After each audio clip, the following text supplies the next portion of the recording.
Hi hello friends, ఈరోజు అయితే healthy breakfast అయితే చూపిస్తాను. వచ్చేయండి. పాతకాలం రెసిపీ అనమాట. అయితే ఒక గిన్నెలోకి అన్నం అయితే పెట్టేసేసుకొని, రాత్రిపూట వండిన అన్నం అనమాట. దాంట్లోకి కొంచెం పాలు కూడా పోసేసి, అలాగే కొంచెం పెరుగు వేసేసి తోడు పెట్టేస్తే చక్కగా పొద్దున కల్లా మంచిగా మొత్తం గట్టిగా తోడుకుంటుపోద్ది అనమాట. అలాగే ఒక మిర్చి కూడా వేసుకుంటే మనకి పులుపు రాకోకుండా చాలా టేస్టీగా బాగుంటుంది.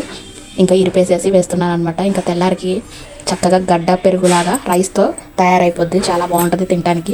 మనం అప్పటికప్పుడు పెరుగన్నం కలుపుకొని తింటాం కన్నా ఇలా తింటే అసలు చాలా టేస్టీగా బాగుంటుంది అనమాట. మా బావ కోసం అయితే వారంలో 2 సార్లు అయితే కంపల్సరీ చేస్తూ ఉంటాను.